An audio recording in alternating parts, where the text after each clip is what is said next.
الحمد للہ الذی ہدانا لہذا وما كنا لنهتدی لولا ان ہدانا اللہ لقد جاءت رسول ربنا بالحق والصلاة والسلام وتحیۃ والاکرام وسید الاسلم مخفی الوجود وسر اللہ تعالی فی کل موجود مختتل دائر الوجود صاحب اللواء الحمد المقام المقصود المولان الحق ابی القاسم محمد بن عبداللہ نور من نور اللہ یا ایہا المشتاقون بنور جمالہ بلغ العلا بکمالہ کشف الدجا بجمالہ حسنت جمیع خصالہ صلو علیہ وآلہ واصحابہ وبارک وسلم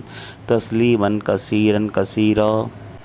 اعوذ باللہ سمیع العلیم من الشیطان الرجیم، بسم اللہ الرحمن الرحیم۔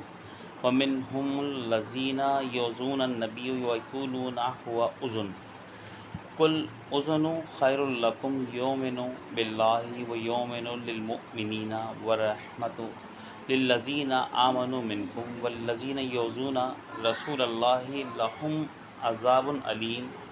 ان اللہ ملائکۃ یصلون علی النبی یا ایھا الذین آمنوا صلوا علیہ وسلموا تسلیما۔ اللہم صلی علی سیدنا و مولانا محمد معدن الجود والکرم وعلی آلہ وصحبہ۔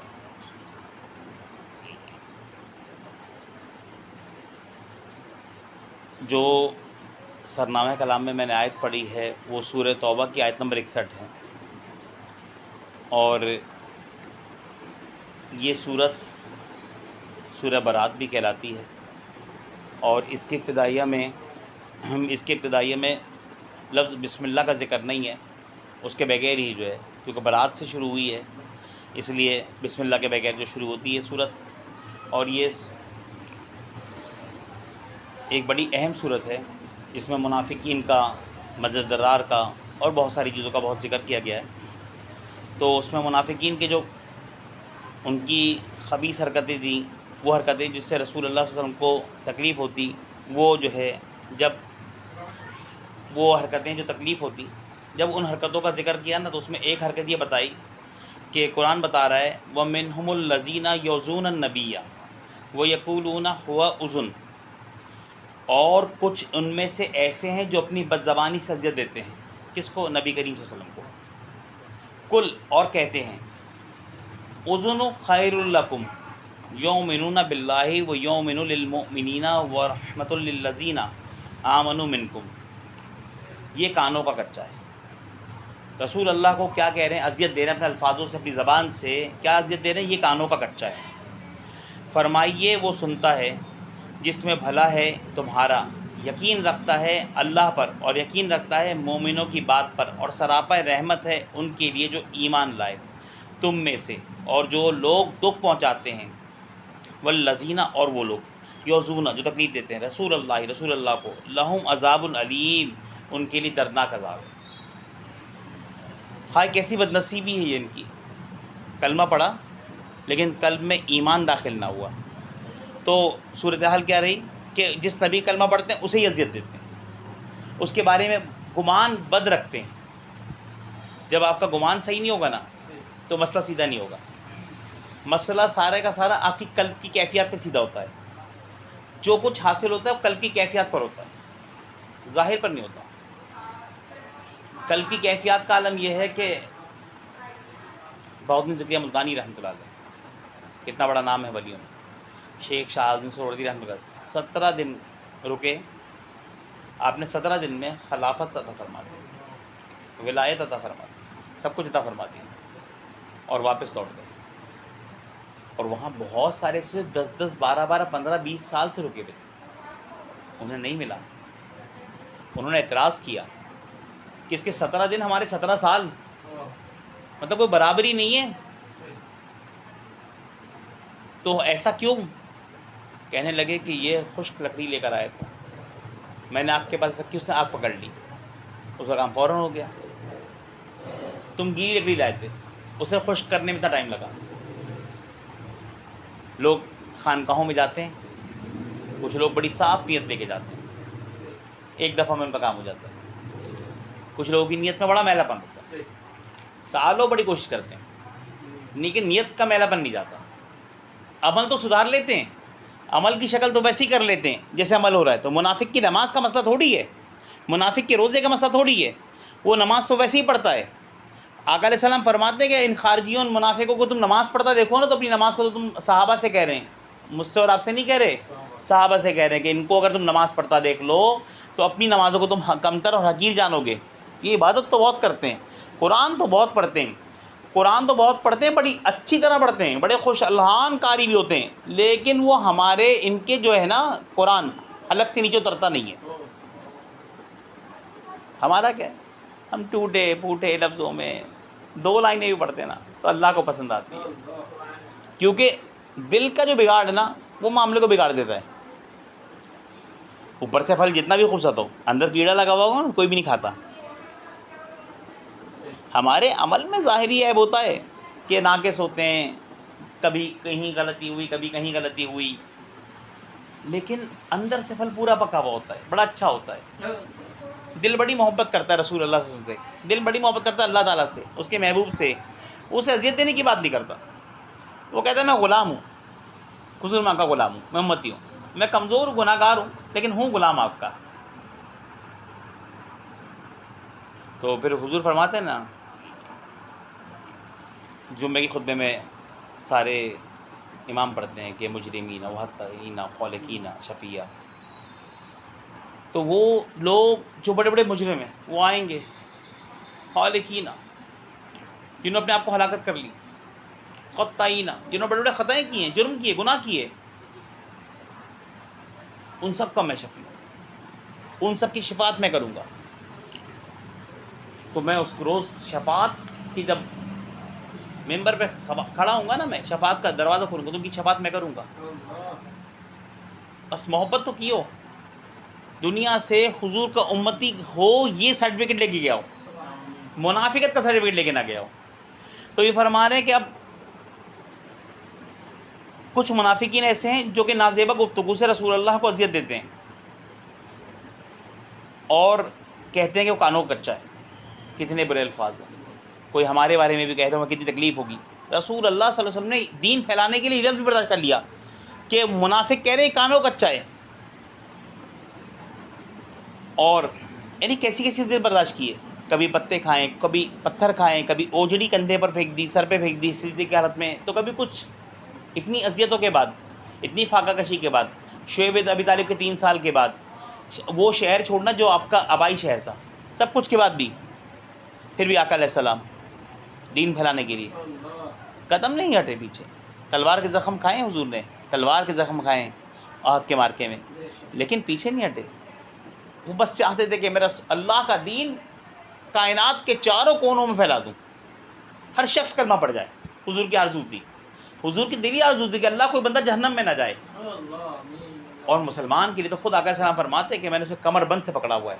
تمہاری میری مثال ایسی جیسے کسی نے آگ جلائی ہو اور پھر اس میں پتنگے آ کے گرتے ہیں، اور میں نے کمر بند سے تمہیں پکڑا ہوا ہے. تم جا کے جہنم میں گرنے کی کوشش کرتے ہو، میں تمہیں کھینچ کے لاتا ہوں، پھر پیچھے کرتا ہوں، پھر تم جاتے ہو، اور پھر میں پیچھے کرتا ہوں، اور پھر تم جاتے ہو. مسلم شریف کی حدیث ہے. تو یہ حال ہے. تو وہ کہتے ہیں کانوں کچا ہے. جس کسی نے کوئی بات آ کر کہی آپ نے اس کی تصدیق کر دی، جب ہم ان کے پاس جا کے قسمیں اٹھاتے ہیں تو وہ ہماری بھی تصدیق کر دیتا ہے. اس کے جواب میں اللہ تعالیٰ نے فرمایا آپ خیر و بھلائی والے کان ہیں، آپ کے کان خیر و بھلائی والے ہیں، کانوں کے کچے نہیں ہیں، اور جھوٹے اور سچے کو اچھی طرح پہچانتے ہیں، اللہ پر یقین رکھتے ہیں اور اہل ایمان کی باتوں پہ یقین رکھتے ہیں. مزید برآں کہ آپ صلی اللہ علیہ وسلم اہل ایمان کے لیے رحمت اور کفار پہ اللہ کی حجت ہیں. اسی لیے اللہ نے فرمایا والذین یؤذون رسول اللہ لہم عذاب علیم. پھر اگلی آیت میں فرماتا ہے کہ منافقین قسمیں اٹھاتے ہیں کہ اللہ کی تمہارے سامنے، اللہ تعالیٰ فرما رہے ہیں حبیب یہ تیرے سامنے قسمیں اٹھاتے ہیں. اور سورہ منافقون کی پہلی آیت بھی یہی ہے کہ تمہارے سامنے تاکہ خوش کریں تمہیں، حالانکہ اللہ اور اس کا رسول زیادہ مستحق ہے کہ اسے راضی کریں.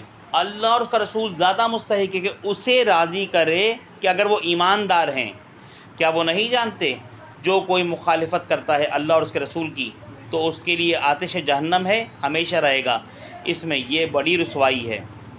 قتادہ رضی اللہ تعالیٰ عنہ اس آیت کریمہ کے تحت فرماتے ہیں کہ ایک منافق کہنے لگا، یہ ہمارے رؤسا یعنی کہ منافقین کے بڑے بڑے سردار بہت زیرک، سمجھدار اور عقل مند ہیں، اگر محمد کی باتیں برحق ہوتی صلی اللہ علیہ وسلم تو کیا یہ بے وقوف ہیں جو نہیں مانتے؟ ایک صحابی رضی اللہ عنہ نے یہ بات سن لی اور کہنے لگے، محمد صلی اللہ علیہ وسلم کی باتیں تو حق ہیں، تو گدھے سے بھی زیادہ شریر ہے، تو گدھے سے بھی زیادہ شریر ہے۔ اور پھر اس صحابی نے یہ بات جا کر حضور تک پہنچا دی۔ آپ صلی اللہ علیہ وسلم نے اس منافق کو بلوا کر پوچھا کہ تمہیں یہ بات کہنے کی ضرورت کیوں پیش آئی؟ لیکن وہ شخص قسمیں اٹھانے لگا، قسمیں کھانے لگا، کہنے لگا کہ یہ بات تو کی ہی نہیں میں نے، قسم کھانے لگا، ایک دم مکر گیا کہ میں نے یہ بات ہی نہیں کی۔ اس وقت صحابی دعا کرنے لگے کہ مالک اے اللہ تو سچے کو سچا اور جھوٹے کو جھوٹا کر دکھا۔ اس وقت یہ آیت کریمہ نازل ہوئی تھی۔ اللہ تعالیٰ ہمیں ان منافقوں سے بچائے، ان کی منافقت سے بچائے۔ ان کی چالیں ایسی ہیں کہ یہ جو ہے نا بڑی مخفی چال سے چلتے ہیں اور بڑا دھوکہ دینے میں ماہر ہیں، یہ دھوکے میں بڑے ماہر ہیں دینے میں، تو بس اور مسلمان دھوکے میں آ جاتا ہے۔ اللہ تعالیٰ ہمیں اس سے بچائے۔ اور نبی کریم صلی اللہ علیہ وآلہ وسلم کی جب قربت ملتی ہے نا تو پردے اٹھتے ہیں، قربت ملتی ہے تو پردے اٹھتے ہیں، تو آدمی کو اللہ تعالیٰ فہم عطا فرماتا ہے۔ شرح صدور ہوتا ہے نا، جب سینہ کھلتا ہے تو فہم آتا ہے، تو اس کے جب پردے اٹھ جاتے ہیں تو سمجھ سکتا ہے وہ آسانی سے۔ ایک سونار ہوتا ہے، اس کی آنکھ سے اس کے بچپن سے لے کر جوانی تک اور جوانی سے بڑھاپے تک کے کام نے یہ پردہ اٹھا دیا ہوتا ہے کہ یہ جو چیز سامنے ہے یہ سونا ہے کہ نہیں ہے، وہ چیز کو ہاتھ میں لے کے بتا دیتا ہے کہ سونا ہے کہ نہیں ہے، وہ سونار اس کا کام ہے۔ تو پردہ اٹھ گیا۔ جب سونار کے کام سے پردہ اٹھ سکتا ہے تو جو غلام درود پڑھتا ہے، جو غلام درود پڑھتا ہے تو اس کے درود پڑھنے کی وجہ سے اس کا انشراح صدر ہوتا ہے، اس کا سینہ کھل جاتا ہے، اور پھر اس کو حضور کی قربت ملتی ہے۔ جو قربت ملتی ہے تو حضور اس کے درمیان جو پردے ہیں وہ ایسے اٹھنے لگتے ہیں، جب اٹھنے لگتے ہیں تو معرفت کی چیزیں نظر آنے لگتی ہیں، تو اسے پھر باتیں سمجھ میں آ جاتی ہے، اسے اللہ وہ فہم عطا فرما دیتا ہے کہ وہ چالوں کو سمجھنے لگتا ہے۔ تو اللہ تعالیٰ ہمیں بھی درود کی توفیق عطا فرمائے۔ مفتی احمد یار خان نعیمی گجراتی رحمۃ اللہ علیہ فرماتے ہیں کہ مکھیاں ساری جہنم میں جائیں گی، مکھیاں ساری جہنم میں جائیں گی، ٹھیک ہے، لیکن ایک مکھی ایسی جو ڈائریکٹ جنت میں جائے گی۔ اچھا، جہنم میں جائیں گی نا مکھیاں، یہ کسی عذاب کی وجہ سے نہیں جائیں گی کہ ان پہ عذاب ہوگا، نہیں نہیں۔ آج کل ایسے دن ہیں، آپ دیکھیں مکھیاں تنگ کرتی ہیں تو آپ کو رات بھر سونے نہیں دیتی، تنگ کرتی ہیں تو آپ کو سونے نہیں دیتی ہیں، تو آپ پریشان ہو جاتے ہیں، وہ آپ پریشان ہو جاتے ہیں ان کی وجہ سے۔ تو اسی طرح سے وہ جہنم میں جب جائیں گی مکھیاں تو جہنمی کو تنگ کریں گی، جہنمی کو پریشان کر دیں گی، وہ جہنمیوں کا عذاب بڑھانے کے لیے جہنم میں جائیں گی، مکھیاں جہنمیوں کا عذاب بڑھانے کے لیے جہنم میں جائیں گی اور کسی کام میں سے کے لیے نہیں جائیں گی۔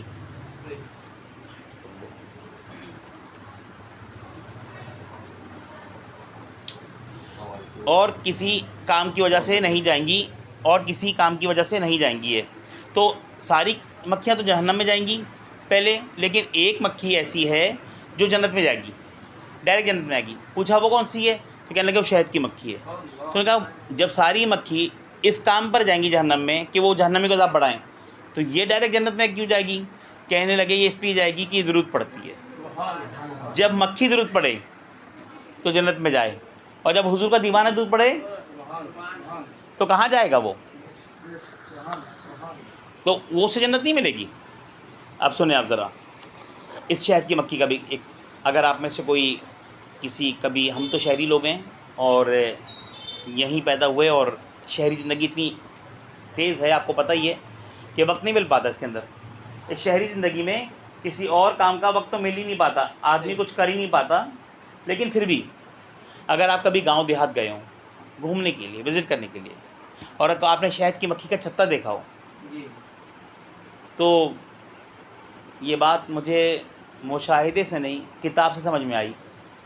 علامہ دمیری نے کتاب لکھی ہے حیات الحیوان، اس میں انہوں نے وہ 2 جلدوں پر کتاب ہے اور تمام حیوانوں کا انسائکلوپیڈیا پیش کیا ہے اس میں، اور یہ پرانے آج سے کئی سو سال پرانے جو ہے عالم دین ہیں، اور انہیں ہر اس کے اوپر حیوان کے اوپر اس کے رسول اللہ علیہ وسلم کی حدیث مبارکہ بھی جمع کی ہے. تو بڑی بہترین کتاب ہے یہ پڑھنے والی. تو علامہ دمیری رحمۃ اللہ فرماتے ہیں کہ جب شہد کی مکھی کا آپ چھتا دیکھیں گے نا تو آپ کو مکھیاں وہاں پر نیچے مری ہوئی لیکن دو ٹکڑوں میں، ایک ہوتا نا مر گئی مکھی، نہیں دو ٹکڑوں میں کٹی ہوئی اس طرح مری ہوئی مکھیاں آپ کو چھتے کے نیچے نظر آئیں گی. تو کہنے لگے کہ وہ جو شہد کی مکھیاں شہد کا رس چوسنے، پھولوں کا رس چوسنے جاتی ہیں، تو وہ جو جاتی ہیں پھولوں کا رس چوسنے کے لیے، تو ان کی ذمہ داری ہے کہ وہ رس کو چوس کے لے کر آئیں. جب واپس اپنے چھتے پہ آتی ہیں تو جو رانی مکھی ہوتی ہے وہ ان کا سب کا منہ سونگھتی ہے. رانی مکھی ان کا منہ سونگھتی ہے. جس مکھی کے منہ سے درود کی خوشبو نہیں آتی ہے وہ اسے مار کے پھینک دیتی ہے، اس کا شہد بھی نہیں لیتی، اس کا شہد نہیں لیتی کیونکہ اس نے درود نہیں پڑھا ہوتا. اب آپ ہمارے یہاں عام یہ ہے کہ لوگ کہہ دیتے ہیں کہ بھائی چلتے پھرتے اٹھتے بیٹھتے ہر وقت درود پڑھا کرو. شہد کی مکھی علامہ دمیری لکھ رہے ہیں دوسرا کام یہ کرتی ہے کہ وہ جو مکھیاں آتی ہیں پہلے ان کا منہ سونگھتی ہے، منہ سونگھ لیتی ہے. اگر منہ سے درود کی خوشبو آ رہی ہے تو پھر وہ منہ سونگھنے کے بعد کہ درود کی خوشبو آ رہی ہے تو وہ ان کے پاؤں چیک کرتی ہے. ذرا توجہ کیجیے گا میری اس بات پر، اس جملے پہ آپ توجہ کریں میری. شہد کی مکھی ان کا منہ سونگھتی ہے، منہ سے خوشبو آ رہی درود کی، شہد لے کر آئیے، کام پورا کیا اس نے، لیکن پھر بھی شہد رکھنے نہیں دیتی. اب اس کا پاؤں چیک کرتی ہے کہ یہ درود منہ سے پڑھ رہی تھی تو کسی غلط جگہ تو نہیں جا کے بیٹھ گئی، کسی گند پہ تو نہیں بیٹھ گئی. تو شیخ عبداللہ محدث دہلوی رحمۃ اللہ علیہ اپنی کتاب مدارج نبوت میں جب آپ نے درود کا باب باندھا نا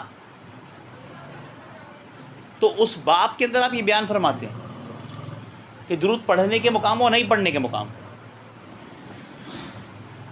تو آپ کہتے ہیں یہ چلتے پھرتے اگر آپ نے درود پڑھنا شروع کیا نا آپ نے تو کہیں کوئی غلاظت پڑی ہے، کوئی گندگی پڑی ہے، کوئی نجس ہے، کوئی کوڑا خانہ ہے، کوئی گندگی ہے، اگر آپ نے وہ درود پڑھ دیا تو آپ مصیبت میں آ جائیں گے. کیونکہ رسول اللہ صلی اللہ علیہ وسلم کی درود کئی شان نہیں ہے. کیوں باتھ روم میں نہیں پڑھتے، کیوں غسل خانے میں نہیں پڑھتے، تو پھر کچرا کنڈی پہ کیسے پڑھ سکتے ہیں؟ جہاں جانوروں کی لیت پڑی وہاں کیسے پڑھ سکتے ہیں؟ جہاں بدبو آ رہی وہاں کیسے پڑھ سکتے ہیں؟ بزرگوں نے تو درود اس طرح پڑھا ہے، بزرگوں نے درود اس طرح پڑھا ہے کہ وہ جہاں پڑھتے وہاں پر خوشبو جلاتے، لوبان وغیرہ اگربتی وغیرہ جلاتے، خود بھی تر لگاتے، نہاتے، پھر بیٹھتے اور پھر درود پڑھتے. ہم نے عجیب نظام بنایا ہوا ہے کہ بھائی چلتے پھرتے پڑھو، گندگی ہے، بندہ آنکھوں سے بد نگاہی بھی کر رہا ہے، راستے میں ہے، بازار میں ہے، وہاں درود بھی پڑھ رہا ہے. رسول اللہ صلی اللہ علیہ وسلم پہ درود پڑھ رہے ہو اور آنکھوں سے غلط دیکھ رہے ہو، یہ کیسے ممکن ہے؟ مطلب ایک عجیب سی کیفیت ہے جو ہم نے سن لیا، اس پہ عمل شروع کر دیا. تو اسی لیے پاؤں چیک کرتی ہے، کسی غلط جگہ سے تو نہیں آ رہی. اگر اس کے پاؤں میں گندگی لگی ہو تو اسے بھی مار کے پھینک دیتی ہے. اب تیسرے مرحلے پہ آ جائیے. مکھی کے پاؤں بھی صحیح ہیں اور اس کے منہ سے خوشبو بھی آ رہی درود کی. اس کے بعد شہد کے چھتوں کو آپ نے دیکھا ہوگا چھوٹے چھوٹے کیبن سے بنے ہوئے ہیں، وہ اس کے کیبن ہیں. الگ الگ ٹائپ کی مکھیوں کے الگ الگ کیبن ہیں. کوئی بھی مکھی اپنے کیبن کے علاوہ یا اپنی ٹائپ کے کیبن کے علاوہ دوسرے کیبن میں جا نہیں سکتی. پھر ہم سے یہ کہتے ہیں کہ کہیں بھی کسی کے پیچھے بھی نماز ہو جاتی ہے. کیسے نماز ہو جاتی ہے؟ جب وہ مکھی اپنا کیبن چھوڑ کے دوسرے کیبن میں اگر شہد نہیں ڈال سکتی تو پھر ہماری نماز کیسے ہو جائے گی؟ اگر کوئی ڈال دے تو اسے بھی مار کے پھینک دیتی ہے، وہ اسے مار کے پھینک دیتی رانی مکھی. منع کیا تو اس کیبن میں نہیں جانا. تو ہمارا جو ہے مسلک، ہم اس کی ہی پیروی کریں گے تو ہماری نماز اس کے امام کے پیچھے ہوگی. کسی بھی امام کے پیچھے ہماری نماز نہیں ہو سکتی. اگر چلے گا تو نماز نہیں ہوگی. پھر تو ایمان بچانا مشکل ہو جاتا ہے. ارے ہماری جو نماز ہے نا وہ تو حرمین شریفین جب جاتے ہیں نا تو وہاں پر بھی نہیں ہوتی اس کے امام کے پیچھے. اگر وہ بد عقیدہ ہے تو ہمارے پیچھے ہم اس کے پیچھے ہماری نماز نہیں ہوگی. تو اللہ تعالیٰ ہمیں دین کی سمجھ عطا فرمائے کہ کتنی احتیاط ہے یہ شہد کی مکھی کے شہد جمع کرنے میں. تو کیا کبھی ہم نے اتنی احتیاط کی درود پڑھنے میں؟ جس روز ہم ان احتیاط کے ساتھ، سکون کے ساتھ، توجہات کے ساتھ درود پڑھیں گے بس، تو پھر اس روز ہمارا درود کا پڑھنا وہ کامل ہو جائے گا. آقا علیہ السلام اور ہمارے درمیان جو پردے ہیں وہ پھر اٹھنا شروع ہو جائیں گے، پھر ان کی قربت و معرفت ملنا شروع ہو جائے گی، پھر درود میں مزہ آنا شروع ہو جائے گا، پھر منہ سے خوشبو آنا شروع ہو جائے گا، پھر زبان میں اثر آنا شروع ہو جائے گا، پھر لفظ جس کو جو کہہ دیے وہ ہونا شروع ہو جائے گا. اللہ تعالی ہمیں یہ کیفیات عطا فرمائے. ایک بار درود پڑھ لیں، اللہم صلی علی مصطفیٰ حبیب اللہ محمد نبی الامی وعلی آلہ وصحبہ وسلم. رب نے فرمایا نا جس کے کان خیر والے ہیں اسی کی پیارے کی زبان ترجمان حق نے فرمایا. کیا فرمایا؟ اس بات کو، اسی لیے میں نے جو نا جتنی چیزیں لکھی ان سب کے حوالے لکھ دیے تاکہ یہ ریکارڈ بھی ہو رہی ہے، آپ اسے یوٹیوب پہ بھی سن سکتے ہیں، اور آپ سامنے بیٹھ کر حاضرین جو سن رہے ہیں وہ سن سکتے ہیں، جو یاد رکھنا چاہیں یاد رکھ سکتے ہیں، گھر جا کے اس کو حوالے دیکھ سکتے ہیں. یہ جو لائن پڑھنے جا رہا ہوں حدیث کی، یہ لائن احیاء العلوم کے جلد اول میں پہلی جلد کے اندر جو ہے امام غزالی رحمۃ اللہ نے لکھی ہے، ٹھیک ہے، احیاء العلوم میں. اور کیا لکھتے ہیں امام غزالی رحمۃ اللہ علیہ؟ امام غزالی فرماتے ہیں کہ اچھی مجلس، ایک ذکر خیر کی مجلس، یعنی ایک رسول اللہ کی مجلس، یا ان کے اہل بیت کی ہو، یا ان کے کسی صحابی کی ہو، ان کے کسی دوست کی، یار کی، صحابی کے، اصحاب کی مجلس ہو، یا سرکار غوث پاک کی مجلس ہو، کسی غلام رسول کی مجلس ہو، کسی اللہ کے ولی کی مجلس ہو، تو آقا علیہ السلام فرماتے ہیں ایک اچھی مجلس مومن کے لیے 20 لاکھ بری مجلسوں کا کفارہ ہے. ایک دو نہیں، 20 لاکھ. ساری عمر میں اگر دن کے حساب لگائے نا تو اتنے دن نہیں بنتے زندگی کے. ایک مجلس کا کفارہ ہے.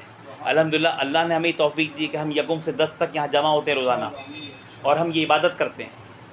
تو آپ سوچے تو یہ 20 لاکھ ایک مجلس، تو پھر یہ کہاں تک بات جاتی ہے؟ تو یہ 2 کروڑ مجلسوں کفارہ بن جائیں گی. 2 کروڑ بجنی مجلس، 10 دن آپ کا یہاں آنا، 2 کروڑ بری محفلوں میں بیٹھنا، مجلسوں میں بیٹھنا بری باتوں کے لیے، چاہے وہ نشست 5 منٹ کی کیوں نہ ہو، 2 منٹ کی کیوں نہ ہو، اس کو کفارہ بنے گی. تو اللہ تعالی ہمارے گناہوں کو بخشنے کے لیے ہمیں یہ موقع میسر فرماتا ہے کہ ہم جو ہے نا دین کی مجلسوں میں آ جائیں. اور میرا نبی جس کی زبان ترجمان خیر والی ہے، جو کہہ دے وہ خیر، وہ اس کے کان خیر والے ہیں، جس کی ہر بات خیر والی ہے، اس کی ذات بھی، اس کی عمر بھی بڑی ستھری ہے، بڑی پاک ہے. اللہ نے حبیب کے عمر کی قسم اٹھائی، کسی کی عمر کی نہیں، لیکن حبیب کے ہر ایک سانس کی قسم اٹھائی ہے، ہر ایک لمحے کی قسم اٹھائی کہ حبیب تیرے عمر پاک کی قسم.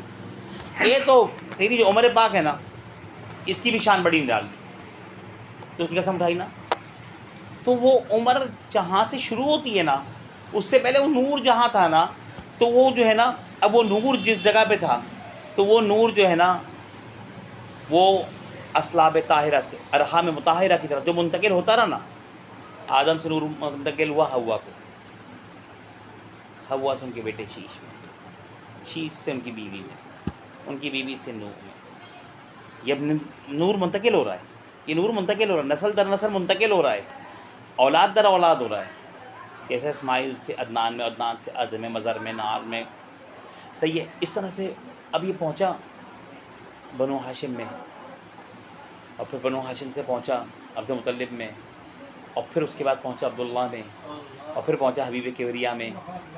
تو جہاں جہاں گیا، جس جس جگہ سے سفر کیا، تو جن مردوں میں گیا ان مردوں سے بیوی میں گیا، بیوی سے بچوں میں آیا، پھر مرد میں آیا، پھر بیوی میں گیا، پھر بچے میں آیا، پھر بیوی میں گیا، پھر بچے میں آیا. تو وہ مرد بھی اور وہ عورت بھی دونوں طیب اور طاہر تھے، دونوں پاک اور صاف تھے، کہیں غلاظت کا شائبہ بھی نہیں.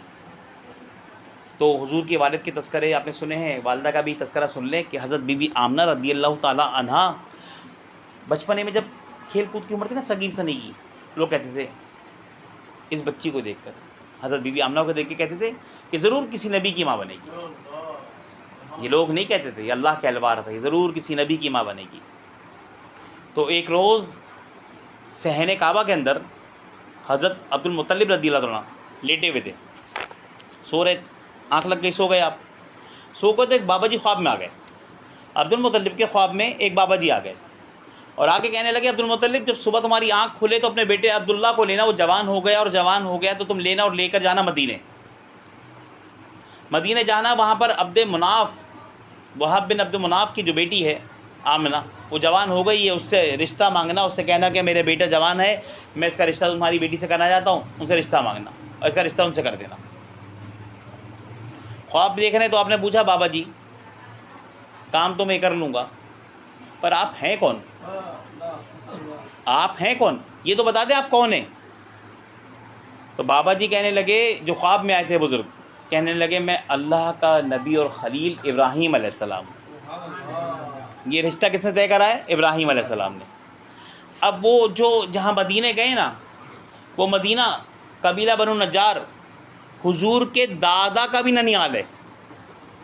قبیلہ بنو نجار جہاں کی بچیوں نے دف بجائے تھے اور جہاں حضور نبی کریم صلی اللہ علیہ وسلم پہنچے تھے، جس قبیلے میں اور جہاں کے لوگ ایمان لائے تھے، وہ حضور کے دادا کا بھی ننیال ہے۔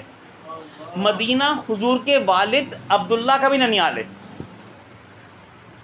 صحیح ہے؟ مدینہ حضور کے دادا کا بھی ننیال ہے، حضور کے والد کا بھی ننیال ہے، اور خود رسول اللہ کا بھی ننیال ہے۔ مدینہ سمجھ رہے کتنی اہم جگہ ہے کہ حضور کا بھی ننیال ہے، حضور کے والد کا بھی ننیال ہے، حضور کے دادا کا بھی ننیال ہے، تین پشتوں کا ننیال ہے مدینہ۔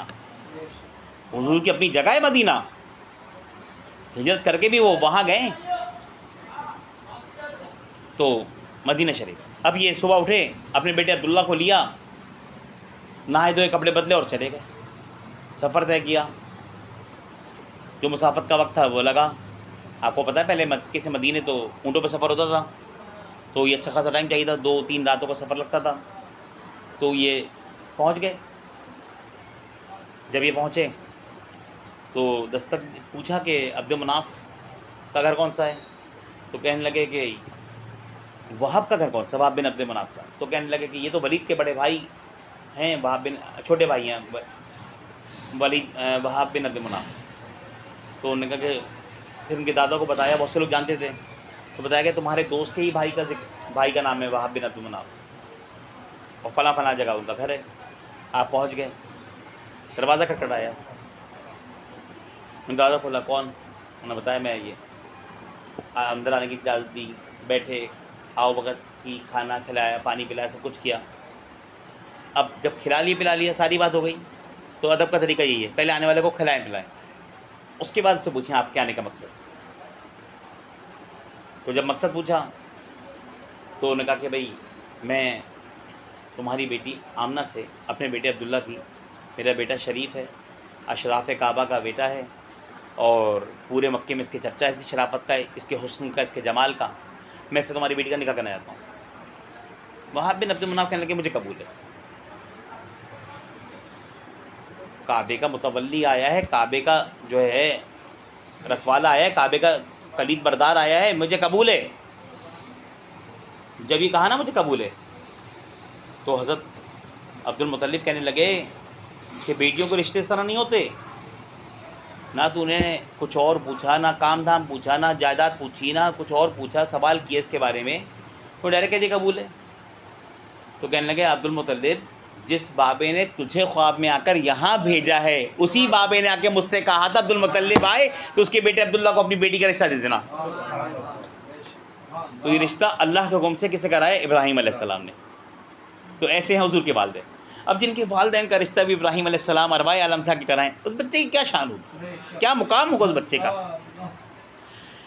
تو بخاری شریف کی حدیث ہے نا، اب سننے بڑے مزے کی حدیث ہے، حدیث نمبر 404 کتاب الصلاۃ۔ پھر یہی حدیث دوسری جگہ پائی جاتی ہے 702 کتاب الاذان کے اندر، یہ حدیث پائی جاتی ہے تیسری جگہ 680، جلد اول کی بات کر رہا ہوں ابھی میں، 681، 686، ان تمام جگہوں پہ یہ حدیث پائی جاتی ہے، یہ حدیث پائی جاتی ہے، اور بخاری شریف میں یہ حدیث ہے۔ اور اللہ کے نبی صلی اللہ علیہ وسلم کیا فرما رہے ہیں؟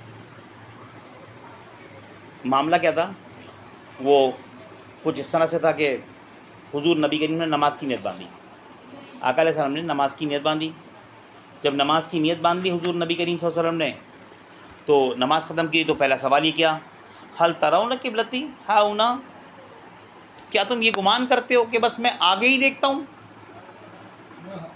حضور یہ کہہ رہے ہیں کیا تم یہ گمان کرتے ہو کہ میں بس آگے ہی دیکھتا ہوں؟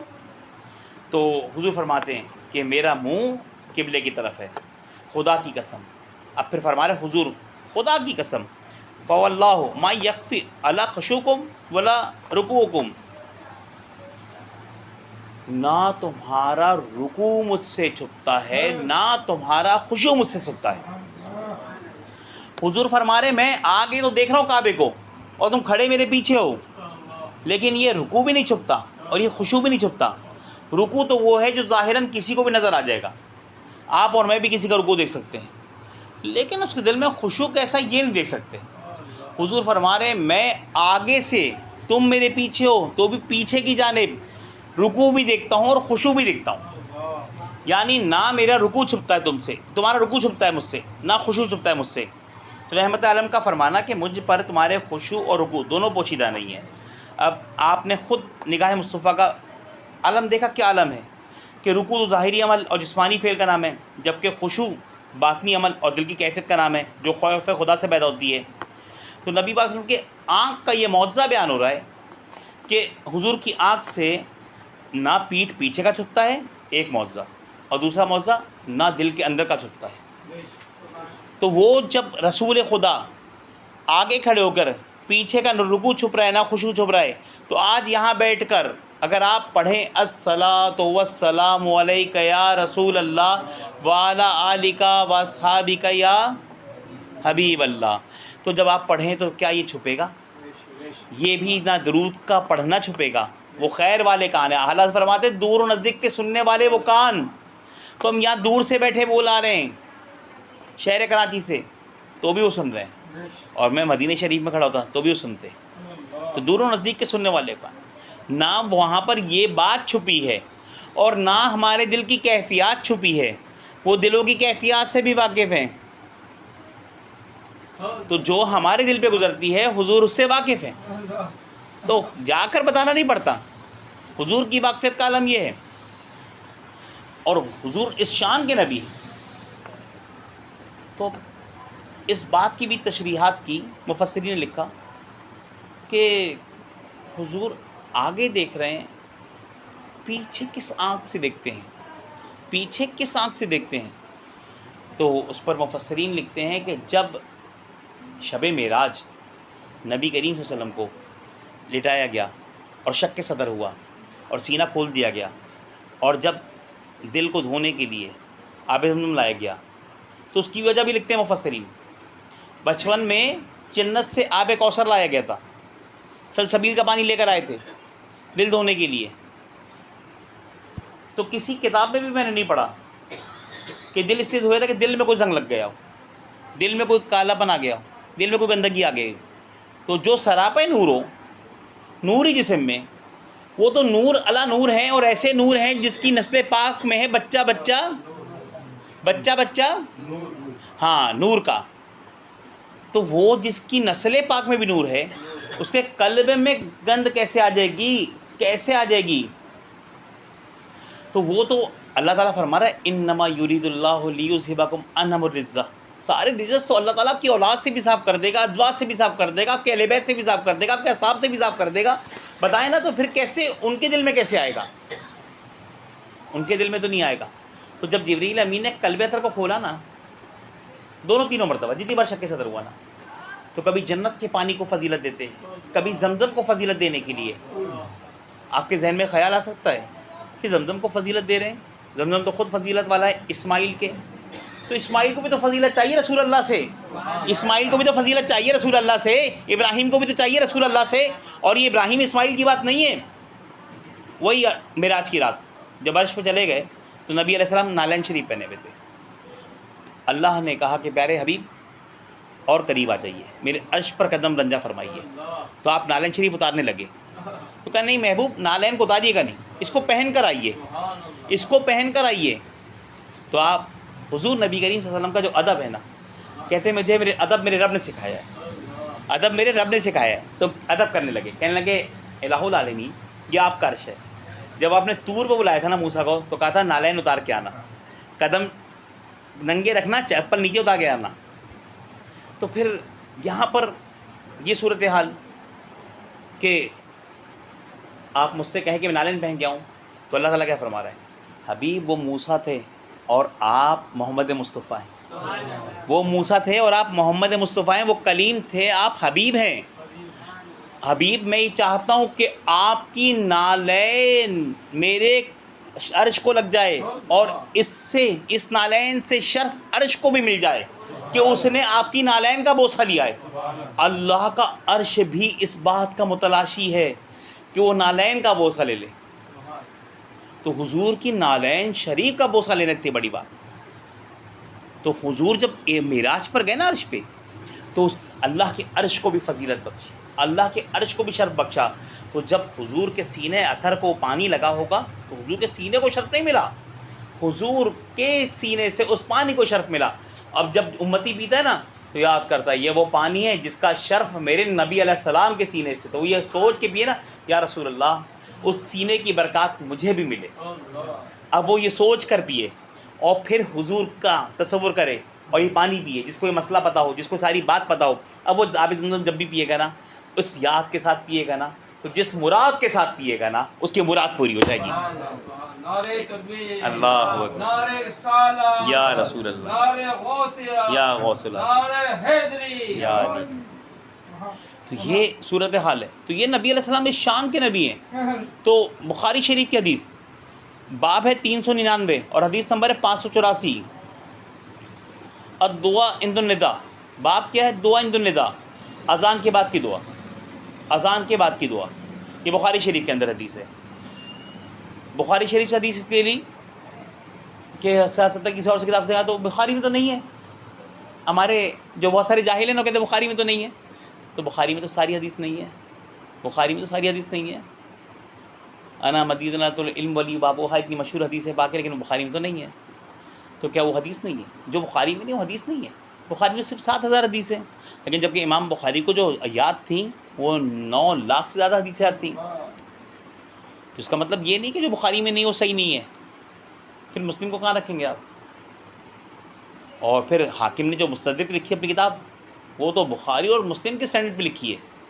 مستدرک ابو عبداللہ حاکم نیشابوری رحمۃ اللہ علیہ نے جو کتاب لکھی ہے مستدرک، بڑی بہترین کتاب ہے حدیث کی. 9ویں 7ویں ہجری کے مجتہد ہیں اور آپ نے بڑی بہترین حدیث کی کتاب لکھی، بڑا کام کیا حدیث پر آپ نے. تو یہ جو رٹ ہے نا یہ جاہلوں کی ہے. آپ تو دین سنیں اور مزہ لیں. ہم تو عشق والے ہیں نا. شیطان مردود کیوں ہوا تھا؟ اس کا رب تو تھا. شیطان کا رب تھا، محبوب نہیں تھا. ہمارا رب بھی ہے اور محبوب بھی ہے. ہم تو بس حبیب کے ذکر میں مزے لیتے ہیں. ہم یہ چکر میں جاتے نہیں کہاں لکھی ہے. ارے یار کیا بات بتائیے، کیونکہ ہمارے بڑوں نے ایک بات بتا دی. استاد محترم قبلہ و کعبہ شیخ امن، شیخ الحدیث و تفسیر علامہ خادم حسین رضوی رحمۃ اللہ تعالیٰ علیہ فرماتے بس 2 جملے نہیں کہنا. یہ ہمارے بزرگوں نے سکھایا. استاد محترم نے جب کلاس میں پڑھانا شروع کیا تو وہ کہنے لگے 2 جملے تم نے نہیں کہنے، بس باقی جو کہو گے بس سب صحیح ہے. کہ ایک اللہ نہیں کہنا حضور کو، ایک اللہ کا بیٹا مت کہنا، شرک مت کرنا، نہ خدا کہنا نہ خدا کا بیٹا کہنا، یہ شرک مت کہنا. اس کے علاوہ باقی جو بات کہو تم حضور کی شان میں جتنا چاہو غلو کرو، سوچ کے اوپر چلے جاؤ، جتنا بھی چاہو غلو کرو، وہ حضور کی شان نہیں ہوگی. حضور کی شان اس سے بہت بلند ہے، اس کی حضور کی شان بہت بلند ہے. تو پھر خود آقا علیہ السلام فرماتے ہیں ابو بکر میری حقیقت کو میرے رب کے سوا کوئی نہیں جانتا. تو یہ بات تو کیا شان ہے. حضور فرماتے کہ حضرت جابر بن عبداللہ انصاری رضی اللہ عنہ سے روایت ہے کہ رسول اللہ صلی اللہ علیہ وسلم نے فرمایا جو اذان سن کر ہی کہہ دے، کیا کہہ دے؟ اللہم رب هذه الدعوة التامة صلاة القائم آتی محمد الوسیلۃ والفضیلۃ وبعثہ مقاما محمودا الذی وعدتہ. آپ کو پوری دعا یاد ہے، آپ پوری پڑھیں. کچھ لفظ میں نے حذف کر دیے، جتنے بخاری کے الفاظ سے میں وہ پڑھ رہا ہوں. وجبت لہ شفاعتی، وجبت لہ شفاعتی یوم القیامت، میری شفاعت اس کے لیے قیامت کے دن کے لیے واجب ہو گئی ہے. کیوں؟ قرآن کے 15ویں سپارے میں یہ آیت ہے قرآن کریم میں پروردگار نے اپنے محبوب کے اوپر خاص کرم اور انعام کا ذکر کرتے ہوئے فرمایا کہ عسیٰ ان یبعثک ربک مقاما محمودا، مقام محمودہ، قریب ہے کہ تمہارا رب تمہیں مقام محمود پہ کھڑا کرے۔ یہ مقام محمود میدان حشر میں ایک مقام ہے، اعلیٰ مقام ہے، اور تمام مقربین بارگاہ الہی میں سے صرف ایک بندے کو اس پر فائز کیا جائے گا، اور پوری کائنات میں وہ ایک بندہ، وہ ہمارے اور آپ کے محبوب صلی اللہ علیہ وسلم ہوں گے۔ اس مقام پر آپ کو دیکھ کر اولین اور آخرین سب تعریف کریں گے۔ وہ مقام ایسا نہیں، جب اس کو کھڑا دیکھیں گے نا آپ کو، سب اپنی تعریف کریں گے، رش کریں گے اس مقام پہ دیکھ کے، اب تعریف ہوگی اور تعریف ہوگی، اور یہی وہ مقام ہے جس میں جلوہ افروز کا در شفاعت کھولا جائے گا، اب شفاعت کا باب کھلے گا، اور یہی شفاعت کبریٰ ہے۔ اس مقام پر صرف رحمت اللہ عالمین صلی اللہ علیہ وسلم ہی فائز ہیں، آج بھی اور کل بھی۔ آج تقرری ہو چکی ہے، کل میدان محشر میں اس کا ظہور ہوگا۔ آپ کی شفاعت کبریٰ کے بغیر اور آپ سے پہلے کوئی بڑی سے بڑی ہستی بھی کسی کی شفاعت کے لیے لب کشائی نہیں ہو سکے گی۔ عظیم ہستیاں بھی کسی کو بخشوانے کی خاطر ایک لفظ بھی زبان پہ لانے کی ہمت نہ کریں گی۔ یاد کرو 30واں سپارہ اور سورہ نبا کا آخری رکوع، اور یوم یقوم الروح صفا لا یتکلمون من اذن له الرحمن۔ اس روز جبریل امین اور تمام ملائکہ ہاتھ باندھے کھڑے ہوں گے، کسی کی ہمت نہیں ہوگی کچھ کہنے کی، سب تھرتھرا رہے ہوں گے۔ یوم یقوم الروح والملائکۃ، اور ملائکہ بھی، یعنی روح تو جو ہے جبرائیل امین کے لیے، اور ملائکہ کی صفیں بھی ہوں گی۔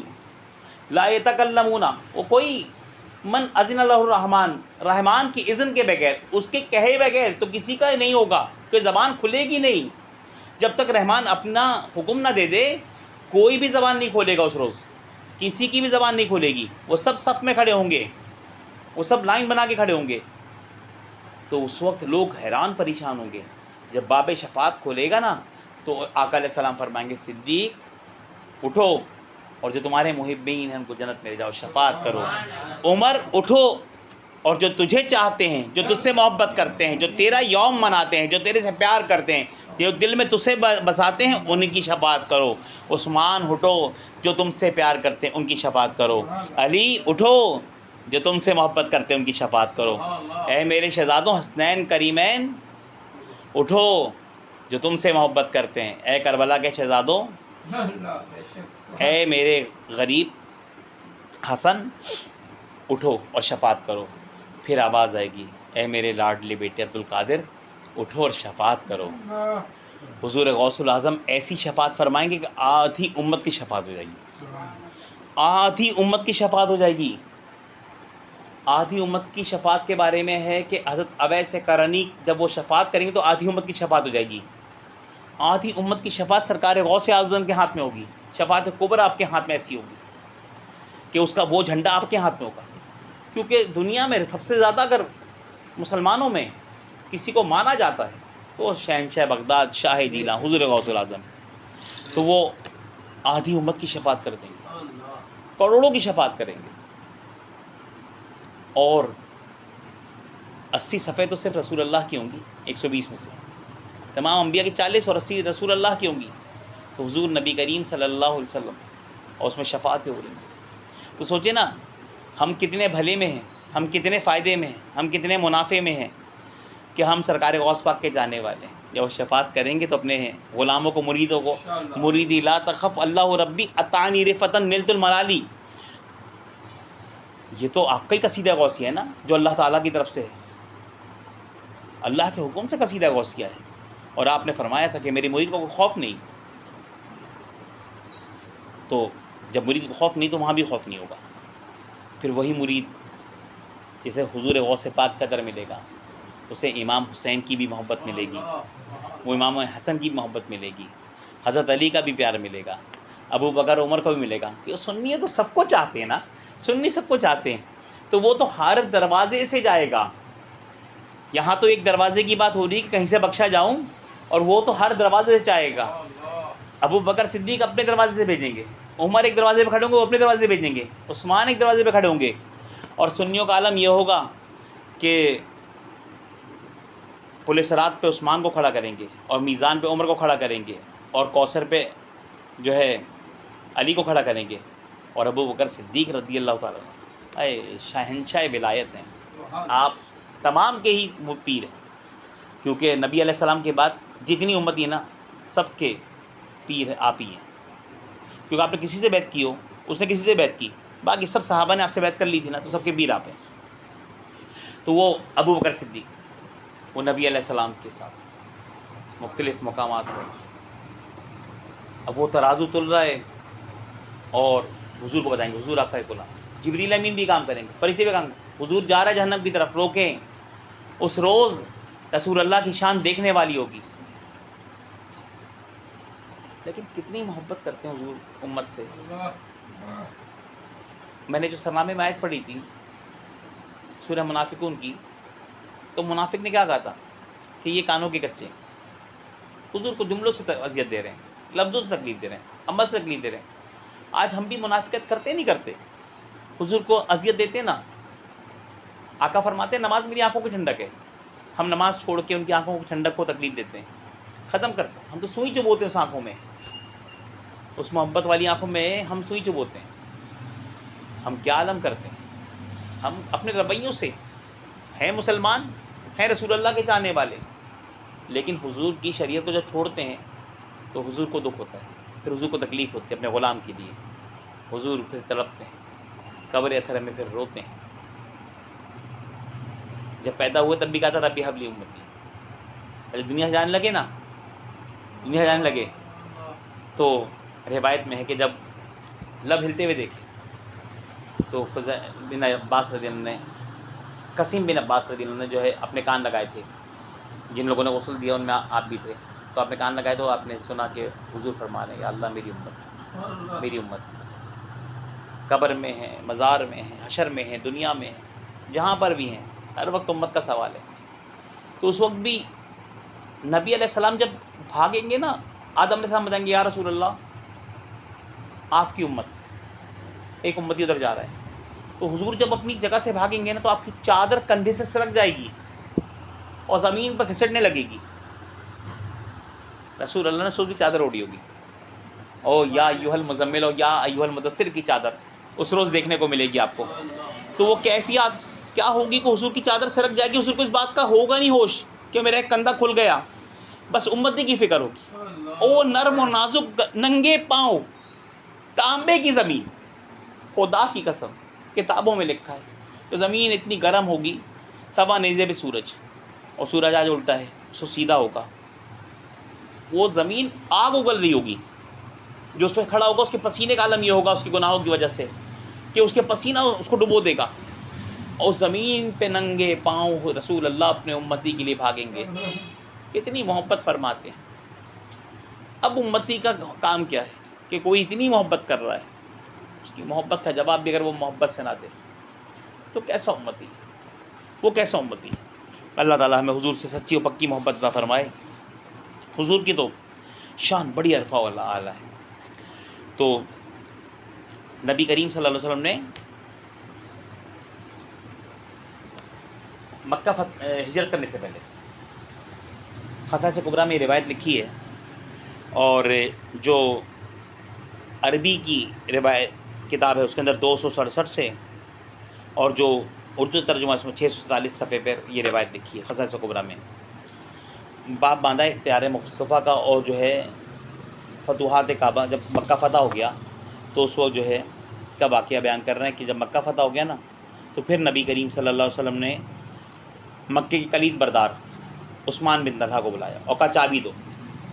تو واقعہ اس طرح سے ہے کہ نبی کریم صلی اللہ علیہ وآلہ وسلم نے جب فتح مکہ سے پہلے، یعنی جب ہجرت سے پہلے مکے میں جانا چاہا نا تو اس روز مکے کا دروازہ 2 دن کھلتا تھا، ایک پیر کے دن اور ایک جمعرات کے دن۔ تو اس روز اے محمد بڑی عجیب بات ہے، آپ چاہتے ہیں کہ میں آپ کی تباہ کروں، آپ نے دعوت دی عثمان بن طلحہ کو، تو کہہ رہے ہیں آپ چاہتے ہیں کہ میں آپ کی تباہ کروں، حالانکہ میں اپنی قوم کے دین کی مخالفت، آپ اپنی قوم کی دین کی مخالفت کرتے ہیں اور ایک نیا دین لے کر آ گئے۔ حضرت عثمان رضی اللہ کہتے ہیں کہ زمانے جاہلیت میں ہم صرف 2 دن خانہ کعبہ کا دروازہ کھولتے تھے، سوموار اور جمعرات کے دن۔ ایک دن نبی کریم صلی اللہ علیہ وسلم خانہ کعبہ کے اندر داخل ہونا چاہا تو میں نے بڑی بدتمیزی کی، اور رحمت عالم نے بردباری اور جو ہے نا تحمل کا مظاہرہ کیا۔ پھر ارشاد فرمایا کہ اے عثمان ان قریب تم دیکھو گے ان قریب تم دیکھو گے کہ ایک دن یہ چابی میرے ہاتھ میں ہوگی اور میں جسے چاہوں گا اسے عطا کروں گا۔ میں نے عرض کی کہ کیا اس وقت قریش برباد اور ذلیل ہو جائیں گے؟ حضور نے فرمایا نہیں، بلکہ اس دن قریش کی کشت و ویرا آباد ہو جائے گی۔ اس وقت برباد ذلیل نہیں ہوں گے، حضور کسی کو ذلیل کرنے نہیں آئے، کہہ رہے ہیں اس روز قریش کی کشت ویرا آباد ہو جائے گی اور وہ حقیقی عزت سے سرفراز ہو جائیں گے۔ اس روز تو قریش حقیقی عزت سے سرفراز ہوں گے جس روز میں مکہ فتح کروں گا، جس روز یہ چابی میرے ہاتھ میں ہوگی، جس روز قریش میرا کلمہ پڑھ کے ایمان لے آئیں گے۔ حقیقی عزت کلمہ پڑھنے میں ہے، حقیقی عزت ایمان لانے میں ہے، حقیقی عزت اتباع رسول کے اندر ہے۔ ہم سمجھتے ہیں کہ مال کمانے میں ہے، بلڈنگ اور امپائرز بنانے میں ہے، نہیں، حقیقی عزت تو رسول اللہ کی اتباع میں ہے۔ اللہ کی نظر، اللہ جسے عزت دیتا ہے نا وہ اسے دیتا ہے جو حضور کی اتباع فرماتا ہے۔ اے عثمان چابی لے آؤ۔ تو جو ہے یہ گفتگو پر یہ پرجلال گفتگو فرمانے کے تو حضور خانہ کعبہ میں داخل ہو گئے۔ آپ کی گفتگو نے میرے دل میں پیوست ہو گئی۔ عثمان بن طلحہ کہتے ہیں کہ یہ گفتگو میرے دل میں پیوست ہو گئی، بس کچھ چیزیں ہوتی ہیں چھپ جاتی ہیں، رہ جاتی ہیں، اور مجھے یقین ہو گیا کہ فرمان نبی ضرور سچا ہوگا، ہو کر رہے گا۔ خوف بھی ہوتا ہے نا کہ یار یہ سچا ہو کر رہے گا۔ مسلمان بن جانے کا ارادہ کیا تو میری قوم نے مجھے سختی سے منع کیا، اور پھر جس روز مکہ فتح ہوا تو حضور نے مجھ سے فرمایا اے عثمان چابی لے آؤ۔ میں چابی آپ کو پیش کر دی، آپ نے یہ لے کر مجھے عطا فرما دی، چابی لی اور عطا فرما دی، تم یہ چابی ہمیشہ کے لیے لے لو اور تمہارے خاندان سے کوئی بھی نہیں چھین سکے گا۔ حضور فرماتے ہیں میں تجھے عطا کرتا ہوں اور تیرے خاندان سے چابی کوئی نہیں لے سکے گا قیامت تک۔ میں چابی لے کر جانے لگا تو حضور نے فرمایا، مجھے آواز دے کر بلایا۔ کیسے غیب کے جاننے والے نبی ہیں، کیسے دلوں میں جھانکنے والے نبی ہیں، ہر ایک بات کی خبر رکھنے والے نبی ہیں۔ آواز دے کے بلایا، میں حاضر خدمت ہوا۔ آپ نے ارشاد فرمایا الم یکون الذی قلت لک، جو بات میں نے کہی تھی کیا وہ سچ ثابت نہیں ہوئی؟ عثمان جو بات میں نے کہی تھی کیا وہ سچ ثابت نہیں ہوئی؟ اس وقت مجھے حضور کا وہ فرمان یاد آ گیا جو آپ نے ہجرت سے پہلے مکے میں فرمایا تھا کہ عنقریب تم دیکھو گے کہ یہ چابی میرے ہاتھ میں ہوگی اور میں جسے چاہوں گا عطا کروں گا۔ میں نے عرض کی کیوں نہیں، آپ کا فرمان ہو بہو سچ نکلا اور میں گواہی دیتا ہوں کہ آپ اللہ کے سچے رسول۔ اس وقت حضرت عثمان بن طلحہ ایمان لے آئے، ایمان لے آئے، کعبے کے دروازہ کھلا، بلال سے کہا اینا یا بلال، بلال کہاں ہیں؟ بلال آ گئے، انہوں نے کہا بلال کعبے کی چھت پہ چڑھ جاؤ۔ کعبے کی چھت پہ چڑھ گئے، جب چڑھ گئے نا بلال کعبے کی چھت پہ، تو ویسے بھی جب نبی علیہ السلام داخل ہوئے تھے نا کعبے میں تو 4 لوگوں کو لے کے تھے، عثمان بن ابی طلحہ کو جن کے پاس دروازے کی چابی تھی، بلال کو، خود گئے، اور اسامہ رضی اللہ عنہ کو جو زید کے بیٹے ہیں ان کو لے گئے تھے، یا زید بن حارثہ کو لے گئے تھے۔ 4 لوگ گئے، دروازہ اندر سے بند ہو گیا۔ پھر نبی علیہ السلام کچھ دیر بعد باہر آئے، پھر آپ نے کعبے کی چھت پہ جو ہے چڑھایا۔ جب چڑھایا نا کعبے کی چھت پہ بلال کو، تو حضرت بلال اب ایک عجیب کشمکش میں ہے، کہنے لگے رسول اللہ جب میں مکے کے شہر میں تھا نا تو خانہ کعبہ کی طرف منہ کرتا تھا، جب میں مدینے میں تھا تو شہر مکہ کی طرف منہ کرتا تھا، اور جب میں جنگوں میں اور مختلف مقامات پر اور سفر میں اور حجر میں آپ کے ساتھ ہوتا ہوں تو وہاں سے مکے کی طرف منہ کرتا ہوں، شہر مکہ کی طرف، وہاں سے جو شہر مکہ کو رخ پڑے گا میں اس طرف منہ کرتا ہوں اور اذان دیتا ہوں، یعنی وہ کعبے کا رخ ہوگا۔ اب آپ بتائیں کہ میں آج کعبے کی چھت پر ہوں، میں یہاں پہ کھڑا ہوں، کعبہ میرے قدموں کے نیچے ہے، اب جو میں اذان دوں تو میں منہ کس طرف کروں؟ تو حضرت بلال رضی اللہ تعالی عنہ کا جب یہ سوال سنا نا تو حضور فرماتے ہیں کہ بلال اب تم کہاں رخ کرو گے، اب تم میری طرف رخ کرو اور اذان دے دو۔ تو امام اسی کو لکھتے ہیں کہ حاجیوں آؤ شہنشاہ کا روضہ دیکھو، کعبہ تو دیکھ چکے اب کعبے کا بھی کعبہ دیکھو۔ تو دیکھو کعبے کا کعبہ، ساری کائنات جس کعبے کو سجدہ کرتی ہے وہ کعبہ کس کی طرف جھکتا ہے اس کو تو دیکھو جس طرف وہ کعبہ جھکتا ہے۔ تو یہ ہے نبی علیہ السلام کی شان، یہ ہے نبی علیہ السلام کا مقام۔ اس مقام کو سننے کے بعد، اتنی شان سننے کے بعد، اب آئیے اس منزل کی طرف کہ نبی علیہ السلام مدینہ شریف میں ہے، اور آپ کی گود میں آپ کے بیٹے ابراہیم ہیں، اور دوسری گود میں آپ کے بیٹے حسین ہیں۔ ایک گود میں آپ کے اپنے سگے بیٹے ابراہیم، اور دوسرے گود میں آپ کی بیٹی کے بیٹے حضرت امام حسین ہیں۔ آپ دونوں کے ساتھ کھیل رہے ہیں، محبت کا اظہار فرما رہے ہیں۔ اسی اثنا میں حضرت جبریل امین آ گئے، اور جبریل فرماتے ہیں کہ یا رسول اللہ صلی اللہ علیہ وآلہ وسلم، اللہ تعالیٰ فرماتا ہے کہ ان دونوں میں سے آپ جسے چاہیں رکھ لیں اور جسے چاہیں واپس کر دیں۔ نبی علیہ السلام نے جب یہ جملہ سنا نا تو اختیارات تھے، استعمال کر سکتے تھے، لیکن اللہ کی رضا میں راضی رہنے کا مزہ ہی کچھ اور ہے۔ جب موسیٰ علیہ السلام نے اسرائیل کو تھپڑ مار دی، اسرائیل علیہ السلام کو، تو اس وقت کیا ہوا تھا؟ اللہ نے کہا اے موسیٰ، اے میرے کلیم، کسی جانور پہ ہاتھ رکھو، اس کے تیرے ہاتھ کے نیچے جتنے بال آئیں گے، 100 آئیں، 200 آئیں، 1000 آئیں، کتنے سال تیرے بڑھا دوں گا زندگی کے میں۔ انہوں نے کہا اللہ پھر اس کے بعد؟ انہوں نے کہا پھر اس کے بعد وہی موت ہے۔ اگر اس کے بعد بھی موت ہے تو پھر ابھی صحیح۔ تو اختیارات تو جب موسیٰ کے پاس اتنے تھے تو حضور ان بچوں کے استعمال نہیں کر سکتے تھے۔ رسول اللہ نے کچھ دیر سوچا، توقف کیا، پھر کہنے لگے، دل میں سوچا حضور نے کہ اگر میں کہتا ہوں کہ ابراہیم کو لے جاؤ تو اس کی تکلیف صرف مجھے ہوگی، لیکن اگر میں کہتا ہوں کہ حسین کو لے جاؤ تو اس کی تکلیف مجھے بھی ہوگی اور میری بیٹی فاطمہ کو بھی ہوگی، کہ حسین سے میں بھی محبت کرتا ہوں اور فاطمہ اس کا لگتا جگر ہے وہ بھی محبت کرتی ہے، اور جو فاطمہ کو تکلیف ہوگی تو پھر مجھے تکلیف ہوگی، تو حسین کے جانے سے مجھے دوہری تکلیف ہوگی، اور ابراہیم کے جانے سے اکیلے مجھے ہی تکلیف ہوگی، حسین کے جانے سے فاطمہ کو بھی تکلیف ہوگی، لیکن ابراہیم کے جانے سے مجھے ہی تکلیف ہوگی۔ تو جبرائیل اللہ سے کہو کہ میں نے حسین کو رکھ لیا ہے، وہ ابراہیم کو لے لیں۔ 3 دن کے بعد حضرت ابراہیم کا وصال ہو گیا۔ پھر اس کے بعد جب امام حسین کو حضور گود میں لیتے نا تو 3 جملے کہا کرتے، بڑے درد کے ساتھ سننے اپنے جملے۔ حضور فرماتے اے میرے بیٹے، امام حسین سے کہہ رہے ہیں، یہ 4 ساڑھے 4 5 سال کا بچہ ہے، 3 ہجری میں پیدا ہوئے ہیں آپ، 4 ہجری میں پیدا ہوئے ہیں، اور یہ 8 ہجری 9 ہجری کا واقعہ ہے۔ تو اس وقت کہہ رہے ہیں آپ کہ اے میرے بیٹے اور اے میری بیٹی کے بیٹے۔ آپ امام حسین کو کس طرح مخاطب فرمانے؟ اے میرے بیٹے اور اے میری بیٹی کے بیٹے، اور اے میرے ایسے بیٹے جس پر میں نے اپنا بیٹا قربان کر دیا۔ امام حسین سے اتنی محبت فرمایا کرتے، جس حسین کے لیے آپ نے اپنا بیٹا، جب وہ حسین جوان ہوئے نا، بھائی کو زہر دے دیا گیا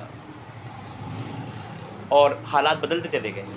سیاسی انفراسٹرکچر نا جو رسول اللہ نے قائم کیا تھا، جو ابو بکر صدیق نے رکھا تھا، جو عمر بن خطاب نے 4 براعظم تک اور حضرت عثمان نے 5 براعظم تک پھیلا دیا تھا نا، وہ سلسلہ نا اب آہستہ آہستہ نا سمٹنے لگا تھا۔ حضرت علی رضی اللہ کے زمانے میں جنگیں اتنی ہوئی کہ آپ کو کوئی کام نہیں کرنے کو ملا۔ خارجیوں نے، منافقین نے، ناصبیوں نے، رافضیوں نے اتنے مسائل کھڑے کر دیے تھے کہ آپ کو فلاحی کام کرنے کو موقع نہیں ملا، ورنہ جو فہم تھی مولا علی کی، جن کے مشیر تھے آپ، اتنے گواہ کمال، تو خود کام کرنے کا موقع ملتا پتہ نہیں کیا کچھ کر جاتے، موقع نہیں ملا۔ امام حسن نے سلطنت دے دی، ٹھکرا دی، آگے بڑھا دی، دے دی حضرت امیر معاویہ رضی اللہ کو۔ اب امیر معاویہ رضی اللہ کے بعد یزید تخت پہ بیٹھا، تو امام حسین رضی اللہ تعالیٰ عنہ 27 رجب کا دن تھا، سن 60 ہجری کا سال تھا، اور امام حسین مسجد میں بیٹھے ہوئے تھے۔ مغرب کی نماز ہوئی، عبداللہ بن زبیر رضی اللہ تعالیٰ عنہ یعنی صدیق اکبر کی نماز سے، اور زبیر بن عوام کے بیٹے، زبیر بن عوام خدیجہ الکبریٰ کے بھتیجے ہیں۔ دیکھیں دورہ رشتہ لگ رہا ہے، حضور کی سالے کے بیٹے بھی ہیں اور رسول اللہ کے لاڈلے ابو بکر صدیق کے نماز داماد بھی ہیں، صحیح ہے، اور ان کے بیٹے ہیں نہ ان کے، یعنی ابو بکر صدیق کے نماز حضرت عبداللہ بن زبیر ہیں۔ اب صورتحال کیا ہے کہ عبداللہ بن زبیر رضی اللہ تعالیٰ عنہ نے یہ جب بات ہوئی نا، سنی، تو وہاں خبر آئی کہ والی مدینہ یعنی گورنر مدینہ نے آپ کو بلایا ہے۔ تو یہ لوگ بیٹھے ہوئے تھے، تھوڑی دیر بیٹھے رہے، مشاورت ہونے لگی. انہوں نے کہا حسین اس وقت جانا بہتر نہیں ہے، امیر شام کئی دن سے شام بیمار تھے، یعنی حضرت امیر معاویہ کئی دن سے بیمار تھے، لگتا ہے ان کا وصال ہو گیا ہے، اور یزید تک پہ بیٹھ گیا ہے. اور یزید تک پہ بیٹھتے 3 لوگوں کے اعلان کیا تھا، عبداللہ بن عمر، عبداللہ بن عباس اور حسین بن علی. ان 3 سے بیعت کا سوال کر دیا تھا. قاصد پھیل گئے تھے. حضرت عبداللہ بن عباس مکے، زبیر بن عوام نے خبر سنی، انہوں نے کہا حسین تم تو دارالعمارت جاؤ، تمہیں دارالعمارت بلائے، میں تو نہیں جاؤں گا. خاموشی سے گھر گئے، بیگ اٹھایا، سامان اٹھایا اور مکے رات کے اندھیرے میں نکل گئے. میں نے کہا دن کا بھی انتظار نہیں کروں گا، پکڑ لیں گے تو پھر مسئلہ ہوگا. مکے چلے گئے. امام حسین نے کہا کہ میں جاؤں گا تو ضرور، دیکھتا ہوں مجھے کیا کرنا ہے. آپ نے بنی ہاشم کے 18 جوان لیے. ان کا حسین اکیلے مت جانا، مشورہ طے پایا کہ حسین اکیلے مت جانا. 18 جوان بنی ہاشم کے لیے، عباس ساتھ ہیں، علی اکبر ساتھ ہیں، زین العابدین ساتھ ہیں، قاسم ساتھ ہیں. صحیح ہے، یہ بڑے بڑے بہادر ہیں. عمریں کم ہیں ان کی، 14 سال، 15 سال، 16 سال، 18 سال. عباس کے بھائیوں کو لیا، 18 برادر گئے. یہ وہی 18 برادر ہیں جو کہ سارے کے سارے کربلا میں شہید ہوئے تھے. یہ علی کے وہ 18 بیٹے ہیں. لیا اور لے کے چلے گئے. کہا دیکھو عباس یہاں باہر کھڑے رہو، اگر میری آواز اندر سے بلند ہو جائے تو اندر آ جانا، اور نہیں ہو تو کوئی مسئلہ نہیں، پھر تو میں بات کر کے آ ہی جاؤں گا. ایک اندیشہ ہے کہ ایسا ہو گیا. تو جب وہ اندر گئے تو والی مدینہ نے کہا کہ قاصد آیا ہے، امیر شام کا انتقال ہو گیا ہے اور یزید اب ولی عہد ہو گیا ہے. اب یزید تخت پر بیٹھ گئے اور یزید نے آپ سے بیعت کا مطالبہ کیا ہے. تو سو آپ مروان آیا ہے، مروان آیا تھا اس وقت. اور کہ بہت سے لوگ مروان کو صحابی بھی سمجھتے ہیں، جبکہ صحابی نہیں ہے، مروان صحابی نہیں ہے. تو جو ہے وہ شخص آیا ہے اور وہ اس نے کہا کہ بس آپ بیعت کریں، میری بیعت کر لیں ابھی، اور جو ہے پھر ہم صبح چلتے سفر کرتے ہیں، یزید کے پاس چلیں، پھر وہاں پر جو دوبارہ یزید کی آپ بیعت کر لیجیے گا. آپ نے فرمایا رات کے اندھیرے میں بیعت تو کوئی فائدہ نہیں دے گی، جو دن کے اجالے میں ہو تو بہتر ہے، لوگوں کے سامنے تو ہو، مجمع کو پتہ تو لگے کون کس کی بیعت کر رہا ہے. اکیلے میں کروں گا کیا فائدہ اس کا. آپ نے کہا نہیں بیعت کر لیں. مروان ضد پہ آ گیا، میں نے کہا میں تو ابھی بیعت نہیں کروں گا، میں تو ابھی جا رہا ہوں. گورنر مدینہ سے کہا میں جا رہا ہوں، اب دن میں کیا ہوتا ہے، دن میں دیکھتے ہیں اب کیا ہوتا ہے، رات گزر جانے جب صبح دیکھیں گے. مروان نے کہا اسے روک لے، سپاہیوں سے بولے اسے روک لے. بس امام حسین جا رہے تھے، مروان نے کہا سپاہیوں سے بولو، والی مدینہ سے کہا انہیں روک لے، اگر یہ چلے گئے تو پھر کبھی ہاتھ میں نہیں آئیں گے. حسین ایک بار ہاتھ میں آ گئے بس پکڑ لو، اب انہیں چلے گئے تو پھر کبھی ہاتھ میں نہیں آئیں گے. امام حسین جلال میں آ گئے، اے ابن مرجانہ کے بیٹے تو کیا کہتا ہے میرے بارے میں. آپ نے آواز بلند کی، بس آواز کا بلند کرنا تھا. حضرت عباس 18 بھائیوں کے ساتھ تلوار نیام میں نکالتے ہوئے داخل ہو گئے. آپ نے بھائی کندھے پہ ہاتھ رکھا. گورنر مدینہ نے مروان کو روکا، سپاہیوں کو منع کر دیا کوئی جنبش نہیں کرنا. آپ نے کہا بھائی چلو، مدینہ رہنے کے قابل نہیں رہا، بھائی چلو، مدینہ رہنے کے قابل نہیں رہا. بھائی کو لے کے نکلے. مروان کہنے لگا کہ تم نے روکا کیوں نہیں.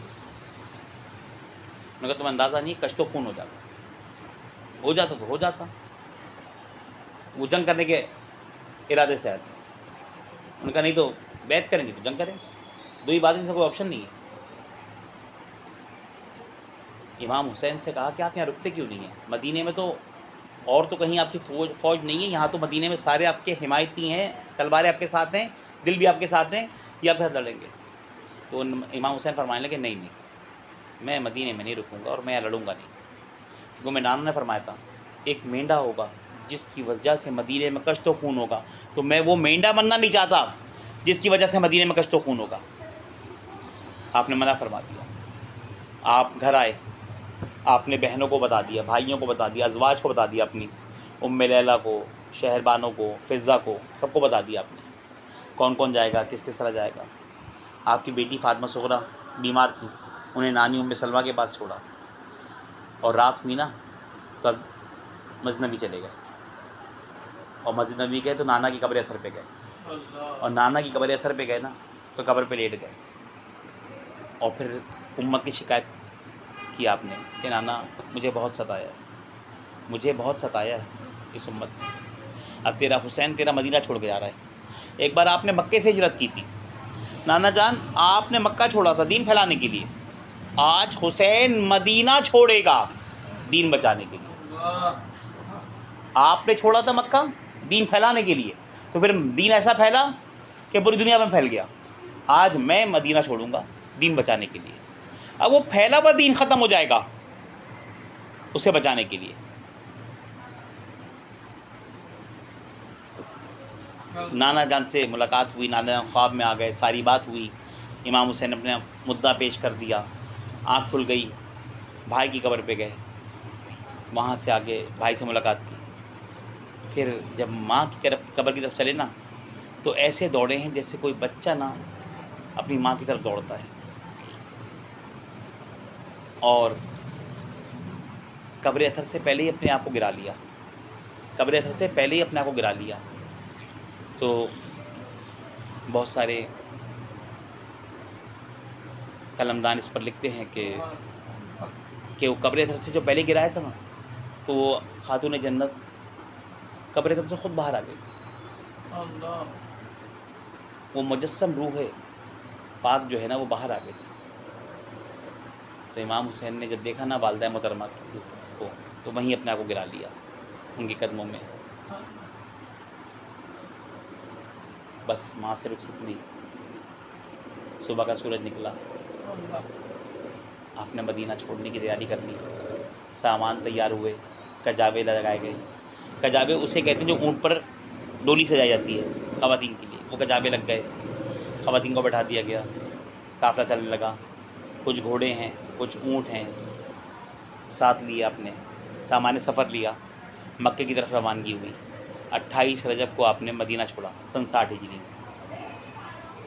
ابھی بس مدینہ سے گھر سے چند قدم فاصلے پہ گئے، پیچھے سے کسی کی آواز آئی، مڑ کے دیکھا تو حضرت علی کی زوجہ ام البنین آ رہی ہیں۔ امام حسین گھوڑے سے اتر گئے، والدہ محترمہ حکم کریں، آپ کو کس ضرورت نے گھر سے باہر نکالا؟ کہنے لگی بیٹا میں نے تیرے بابا علی المرتضیٰ سن رکھا ہے، جب کربلا ہوگی نا، کربلا ہوگی تو زینب کی چادر تک چھن جائے گی، حسین کے اگر تلوار اور نیزے اور بھالے اور لبادے چھنیں گے، ان کی گردنیں کٹیں گی، یہ سارے کے سارے کشت خون منائیں گے تو زینب کی چادر بھی چھن جائے گی، میں نے سن رکھا ہے۔ تو بیٹا بس عباس کو 2 منٹ کے لیے جو ہے نا مجھے رعایتاً دے دے۔ عباس کو لیا اور لے کر گئیں قبر رسول پہ، کہا بیٹا یہ کیا ہے؟ قبر رسول نے اس پہ ہاتھ رکھنا، ہاتھ رکھا، اور بیٹا دوسرا ہاتھ میرے سر پہ رکھ، سر پہ رکھا، کہا بیٹا اب قسم کھا، قسم کھا کر مجھے یقین دلا کہ جب تک تیرے بازو سلامت ہیں زینب کی چادر اس کی عصمت سلامت رہے گی، زینب کی چادر اس کا پردہ سلامت رہے گا۔ تو حضرت عباس کی آنکھوں میں خون اتر آئے، عباس کہنے لگے والدہ محترمہ اس کی چادر کا پردہ تو کوئی چھینے بڑی بات ہے، جب تک میرے بازو سلامت ہیں زینب کی طرف کسی نے نظر بھی اٹھائی، اس کی نظروں کا بھی پردہ کسی گیا تو میں اس کی آنکھ نکال لوں گا۔ آپ نے قسم کھائی تھی جب تک آپ کی چادر تھی وہ پردہ قائم رہا، جب وہ بازو نہیں رہے نا، جب وہ بازو نہیں رہے عباس کے، تو پھر حارث بن نوفل جیسے بدبخت نے نیزے سے سیدہ زینب کی چادر ہوا میں اچھال اور اٹھانے کے بعد اڑا لی، اور کہا کہ یہ جا کر میں اپنے گھر والی کو دوں گا کہ وہ اسے اوڑھ کے نماز پڑھے کہ رسول اللہ کی نمازی کی چادر۔ آئے بدبخت، تجھے یہ پتہ ہے کہ رسول اللہ کی نمازی کی چادر ہے، اسے اوڑھ کر نماز پڑھنا برکت کی بات ہے، بڑی شرف کی بات ہے، لیکن جس نمازی کا تو نے سر ننگا کر دیا تو نے اس کا خیال نہیں کیا۔ اجرکم اللہ، الا لعنۃ اللہ قوم الظالمین، وآخر دعوانا ان الحمد للہ رب العالمین۔